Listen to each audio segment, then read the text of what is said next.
The Bunny Who Found Easter by Charlotte Zolotow, illustrated by Helen Craig. One day, a little bunny woke up from a long nap alone under a tall elm tree. He heard the silence of the woods around him and wanted other rabbits like himself for company. There's the bunny.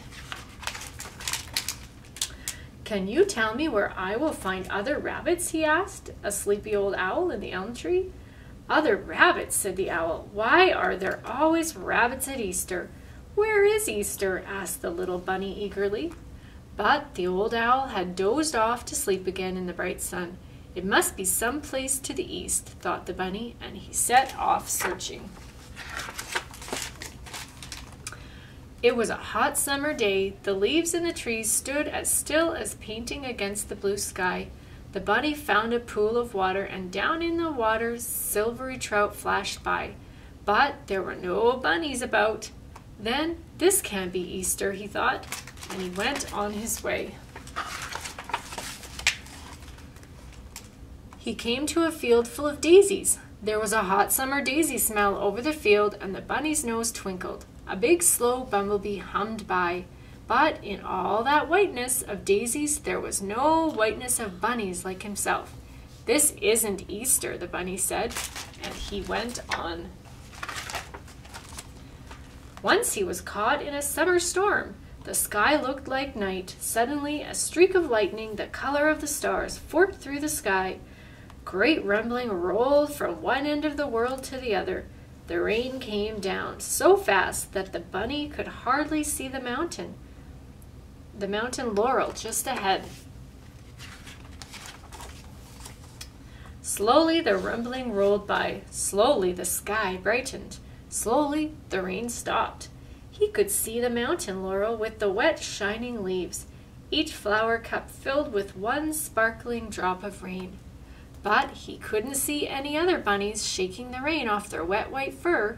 "Not Easter," he said sadly, and hurried on his way. Summer was nearly over. The leaves on the forest trees began to turn brown and gold and red. Dead leaves crackled under the soft rabbit hops of little bunny who was looking for Easter. He stopped under a tree to rest, and a round, shiny red apple fell down and startled him. It smelled of autumn and crispiness. He took a bite with his two front sharp teeth. When he had crunched the apple to its seeds, he looked around and sighed. There wasn't another bunny to be seen. One day it began to snow. Soft white flakes drifted down from the sky, and the air was sharp and cold and still. When he hopped through the white drifts, he left the dark footprints in the snow. But no matter which way he hopped, his footprints never crossed other bunny footprints. The little bunny was alone in a world without rabbits. There were birds, little black sparrows like ink drops in the snow. Brown squirrels leaped about in the bare branches of the trees. Once he saw a whole family of deer slipping into the forest at dawn. But there wasn't another long-eared, pink-nosed, white furry rabbit like himself to be seen. This can't be Easter yet, he thought, and his loneliness grew inside of him. That night, the bunny curled up in a hollow tree to keep himself warm out of the wind and sharp air. When he woke up the next morning, there was something different. It smelled. He quivered his nose and smelled hard. It smelled of greenness and warm, soft sunlight. The little bunny felt sure he would come to Easter soon. In the forest, the black twigs had little tight curled green buds. The birds were singing high up in the trees as the bunny hopped ahead looking for Easter. Suddenly, he saw something in the muddy earth that made him stand perfectly still with excitement. Crossing in front of him and going into the woods where he had never been were little rabbit paw prints on the ground. Here's the paw prints. He followed the paw prints very carefully down a hidden path. There, in a clearing, he saw someone small and furry resting on a mossy bank. It was another bunny. She had brown fur. She had long ears like himself and eager bright eyes like himself. The little bunny was so happy to find her, he completely forgot about Easter. So there he is, and there's a brown bunny. Hopping back through the forest with her, he showed her all the places he had seen on his search. So there's where they started. And they went through all the seasons to get them to where they are now. At last they came to the tall elm tree where he had first awakened to find himself alone. But now his loneliness was gone. Two bunnies were very happy together. Soon they had a whole family of little rabbits, tiny, soft, sleepy things with long, sweet ears and small, wet noses. The bunny's heart throbbed with happiness at this wonderful earth-smelling, sunlit, bunny-filled world. "Aha," said the old owl when he saw the bunny's family. "Didn't I tell you so? At Easter time, there are always rabbits." So there's the bunnies, and there's the rabbits, and there's their babies. The bunny felt his little bunnies around him and the earth blooming beyond them and all things growing.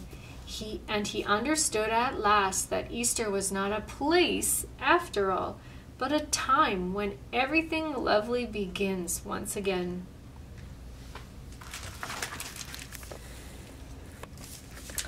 For our craft, we're going to make our own bunny. So you could use this as a card, so you could fold that and make it into a card if you wanted to, or you can just use it to hang up or decorate. So the first thing that I had to do was cover my hand with the white paint. And so what you need to do is try not to do your thumb. So you can see in this picture here, I did get the corner of my thumb, but you actually are not supposed to do your thumb. It's supposed to be like this. So cover your whole entire hand, your palm, with a thick amount of white paint. And then when you're ready to put your hand down onto your page, you need to do these two fingers together and these two fingers together to make the shape of your bunny ears. So this one will not be painted, but all of this will be painted. And then you split your fingers like this, and you'll see on my page that you get, when you push your hand down, you won't get your thumbprint because you didn't paint it. You'll get these fingers, and it will make the shape of the bunny. And so then the next step after that is to just fill in the face of your bunny.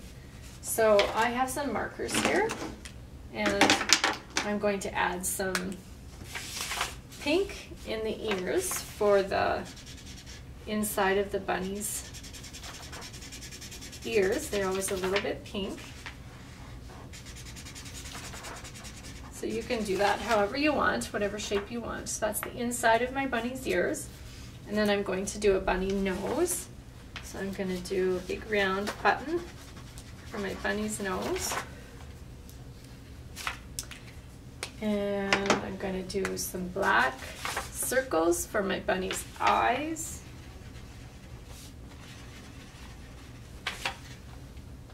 So that's what we have so far. And then down at the bottom of my bunny, I'm going to give him a little bit of a mouth. And then some whiskers, of course. And lastly, I'm going to just add some eyelashes to make it look like my bunny's eyes are open nice and wide. So there is your picture. And if you want to use small hands, you can make decorations for the front of Easter cards. You can make a poster or a decoration for your house for Easter.